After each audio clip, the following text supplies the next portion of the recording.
많은 사람들에게 사랑받고 싶은 건 인간이라면 자연스럽게 가지는 욕구인 것 같아요. 또는 내가 좋아하는 상대방이 나를 좋아하게 하고 싶죠. 친해지고 싶은 상대방이 있을 때 특히 이성적으로 매력이 있는 상대와 가까워지고 싶은데 방법을 잘 모르겠죠. 주위 친구들을 보면 왠지 좀 친해지고 싶은 친구들이 있잖아요. 인간관계를 참 잘하는 매력적인 친구들이요. 저도 참 그 친구들을 보면서 이 인간관계를 잘하는 방법을 많이 배운 것 같아요. 그러면서 공부를 좀 많이 했는데요. 이번 영상에서는 제가 책 데일 카네기의 인간관계론을 읽었던 내용을 바탕으로 인간관계를 잘하기 위한 방법을 알려드릴게요. 혹시 친해지고 싶은 상대방이 나왔어요. 그럴 때 내 이야기를 좀 많이 하시나요? 소개팅에 나가면 내가 얼마나 괜찮은 사람인지 알려주고 싶은 욕심이 나잖아요. 사실 이렇게 좋은 사람이야, 나 좀 알아줘, 나랑 친하게 지낼래? 이런 의도가 있는 말이죠. 근데 생각보다 상대방 반응이 뜨뜻미지근한 적이 많으셨을 거예요. 여기서 반전이 있거든요. 사실 잘 들어주고 공감을 해주는 게 더 매력적으로 보인다는 연구 결과가 있어요. 미국 하버드대 뇌과학자 다이애나 타미르와 제이슨 미첼의 연구에 따르면 이 배가 고플 때, 자기가 가장 좋아하는 음식을 먹을 때, 그리고 갑자기 생각하지도 않았던 돈이 똑 떨어졌을 때, 예를 들면은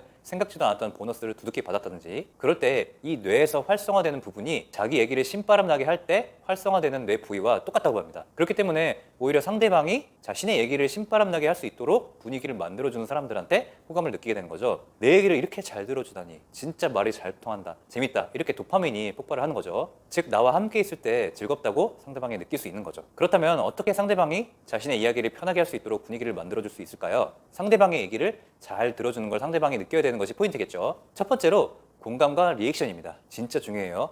많이 들어보셔서 조금 따분할 수도 있는데요. 뻔하지 않게 설명해 볼게요. 이것만 할 수 있어도 소개팅에서 아주 유용하게 쓸 수 있을 거예요. 두 번째로, 내 뇌 안에 필터를 없앤다. 이건 조금 어려울 수 있는 얘기인데 뒤에서 제가 최대한 쉽게 설명해 볼게요. 세 번째, 상대방을 인정해 준다. 이것도 뻔한 이야기인 거 압니다. 근데 오늘은 그냥 뻔한 얘기 말고 스킬적인 부분을 알려드릴게요. 첫 번째로 공감과 리액션입니다. 책 데일 카네기의 인간관계론의 사람을 다루는 기본적인 기술 네 번째에서 상대방이 자신에 대해 이야기하도록 격려하라고 나옵니다. 공감과 리액션이 가장 큰 격려죠. 이거 의외로 어려워하시는 분들 많아요. 특히 T이신 분들은 제발 좀 영어 좀 챙겨라, 이런 핀잔을 많이 들으시잖아요.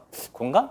대체 어떻게 하면 잘할 수 있는데, 이런 생각 많이 드시죠? 감정의 분화가 안 되신 분들은 공감을 어려워한다고 해요. 이때 최대한 상대방이 한 감정에 대한 비슷한 경험을 내 머릿속에서 생각하려는 노력을 한번 해보세요. 이입이 되어서 정말 진정성 있는 공감이 나올 겁니다. 그리고 꼬리 질문을 던져보세요. 상대방이 얘기한 것 중에 핵심 키워드를 잡아서 그걸 꼬리 질문을 하는 거죠. 이것만 잘해도 공감을 잘 해주고 있다는 것을 어필할 수 있어요. 생각보다 상대방이 보내는 메시지를 그냥 흘려듣고 내 얘기를 하는 사람들이 되게 많아요. 예를 들어서 상대방이 나한테 떡볶이를 먹었는데 너무 맛있었어, 이런 얘기를 할 때, 그럼 보통 사람들은 아, 맛있었겠네, 또는 나는 오늘 김밥을 먹었어, 이렇게 얘기를 하는데요. 자, 이렇게 얘기를 하면 대화가 종료가 되잖아요. 우리 계속 대화를 이어나가는 게 핵심이잖아요. 여기서 꼬리 질문을 통해 무한대로 확장을 할 수가 있어요. 떡볶이는 밀떡 내지는 쌀떡이 국룰이지, 어떻게 생각해? 내지는 아, 그래? 로제가 더 좋나, 그냥 일반 떡볶이가 더 좋나, 아니면 매운 게 더 좋나, 안 매운 게 좋나, 이렇게 키워드를 잡아서 여러 가지 꼬리 질문을 던지는 거예요. 그러면 대화가 조금 더 풍부해지고 상대방에 대해서 더 알아갈 수 있는 대화가 되는 거죠. 조금 더 난이도를 올려볼까요? 아, 떡볶이 좋아하는구나.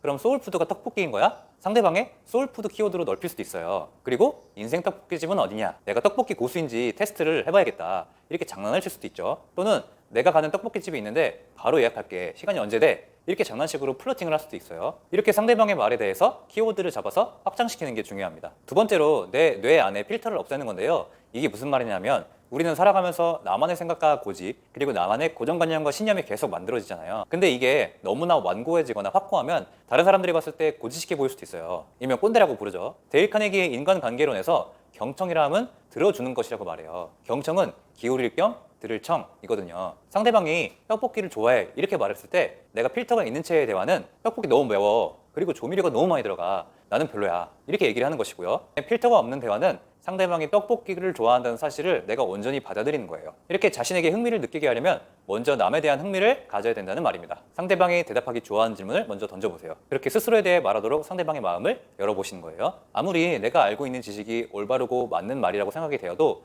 상대방의 입장에서는, 상대방의 말하는 관점에서는 상대방의 말이 맞을 수가 있어요. 그러니까 상대방이 말하는 것에 대해 반박을 하기보다는 그냥 들어주는 거, 마음을 기울이고 몸을 기울여서 상대방을 이해하려고 하는 그 모습이 훨씬 더 매력적으로 보이는 거죠. 세 번째로, 상대방을 인정해 주는 거예요. 관계론에서 사람을 다루는 기본적인 기술 6장에서 상대방이 스스로 중요한 사람이라고 느끼게 만들어라라는 챕터가 있어요. 사람은 누구나 인정 욕구가 있죠. 우리가 회사에서 또는 집에서 칭찬받는 그 순간 얼마나 즐거웠는지는 다들 아실 거예요. 상대방이 요즘에 몰두하고 있는 거, 상대방이 요즘에 공부하고 있는 거, 상대방이 노력하고 있는 거, 문제를 해결하고 있다는 것을 인정해 주세요. 와, 진짜 잘하고 있네요. 진짜 멋지시네요. 이렇게 진심으로 대단하다고 인정해 주면 아주 상대방은 기뻐할 거예요.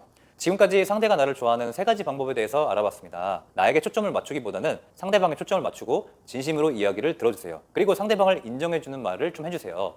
누구나 다 알지만 이 3가지가 너무 어려워요. 영상이 도움이 되셨다면 구독과 좋아요 버튼을 눌러주시면 멘탈 코칭의 원동력이 됩니다. 평생 가는 습관을 즐겁게 만들어 강철 멘탈리들 여러분을 응원드리는 멘탈 코치 주필립이었습니다. 다음 영상에서 뵙겠습니다.